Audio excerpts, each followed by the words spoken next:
La solitude de la Sainte Vierge, après l'Ascension, d'après les révélations de Jésus à la bienheureuse Maria Concepción Cabrera de Hermida. Après l'Ascension de notre Seigneur, pour siéger à la droite de son Père, la Sainte Vierge se retrouva seule sur cette terre d'exil, sans le secours visible de son Fils, jusqu'au jour de son Assomption. Même si l'Écriture ne parle pas explicitement de cette étape de la vie de la Sainte Vierge, la tradition et certains passages nous font percevoir la douleur de notre Sainte Mère, la douleur que notre Sainte Mère a ressentie de l'absence de son Fils bien-aimé. L'épouse du Cantique des Cantiques disait « Je vous en conjure, si vous voyez mon bien-aimé, annoncez-lui que je languis d'amour. » Cantique 5, 8. La tradition nous parle aussi de cette étape de la vie de la Sainte Vierge, reprise par saint Alphonse-Marie de Ligorie dans les Gloires de Marie. Rien ne pouvait ôter de son cœur la peine qu'elle ressentait à se voir loin de la présence et de la vie et de la vue de son Fils bien-aimé remonté au ciel. Où est votre trésor? Là est votre cœur. Marie n'avait d'amour que pour Jésus, son unique trésor, et comme Jésus était au ciel aussi était tout le cœur de sa mère, au ciel tendaient tous ses désirs. La bienheureuse Anne-Catherine Emmerich, mystique du XIXe siècle, contempla les derniers instants de la Sainte Vierge sur terre.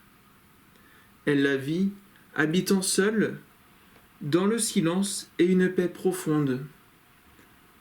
Elle rapporte que, dans les derniers temps de sa vie, toujours plus silencieuse et plus recueillie, elle ne prenait presque plus de nourriture.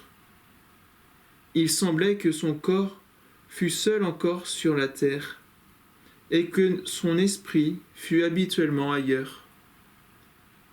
Son visage était blanc comme la neige, et pour ainsi dire diaphane. Au XXe siècle, une âme privilégiée eut des révélations sur le martyre que connut la Sainte Vierge après l'ascension de notre Seigneur.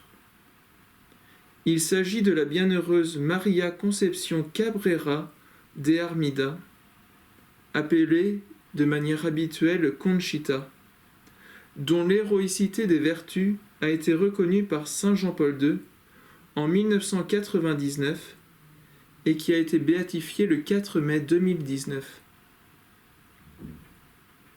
Elle naît au Mexique en 1862 et à l'âge de 21 ans, elle se marie avec Francisco Armida, de qui elle aura 9 enfants.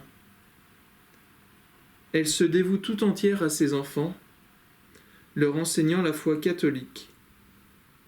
Elle assiste aussi à la messe tous les jours et visite habituellement ses pauvres voisins et les malades.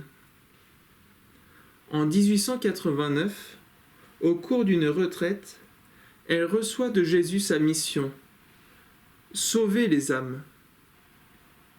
Son mari meurt prématurément, après 17 ans de mariage. En 1913, le pape Pie X l'autorise à faire profession religieuse tout en restant dans le milieu familial.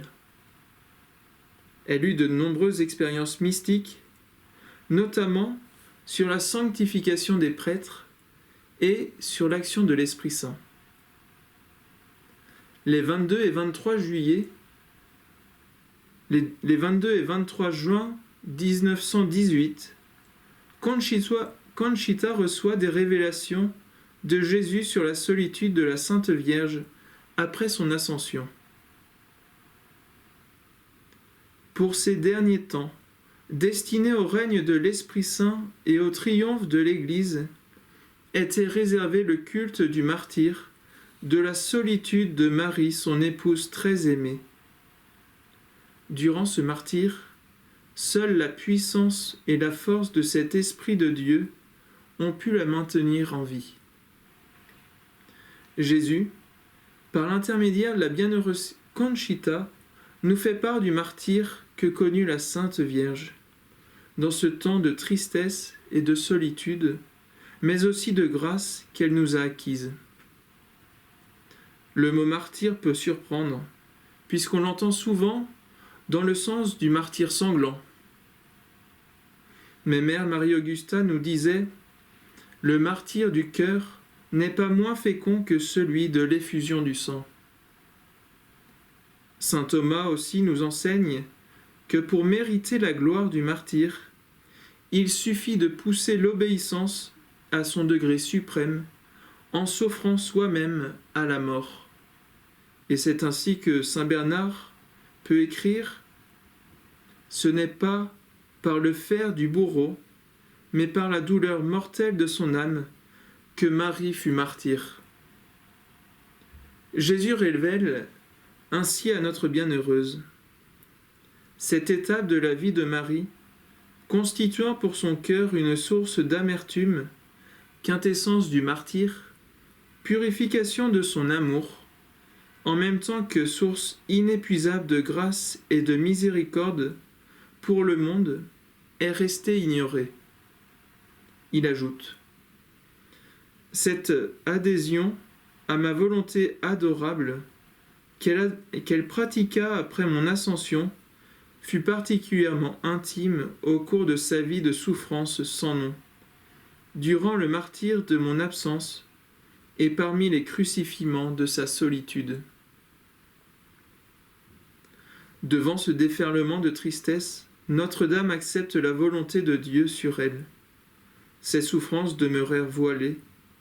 Ni plainte, ni récrimination, elle les acceptait toutes, les accueillant toutes sans en perdre une seule, les aimant, adorant en elle la volonté de Dieu qui était sa vie. On retrouve ce qu'écrivait Mère Marie-Augusta en 1945. Ce n'est pas la vieillesse, ni la maladie qui font mourir, c'est la volonté de Dieu. Il faut s'y préparer généreusement.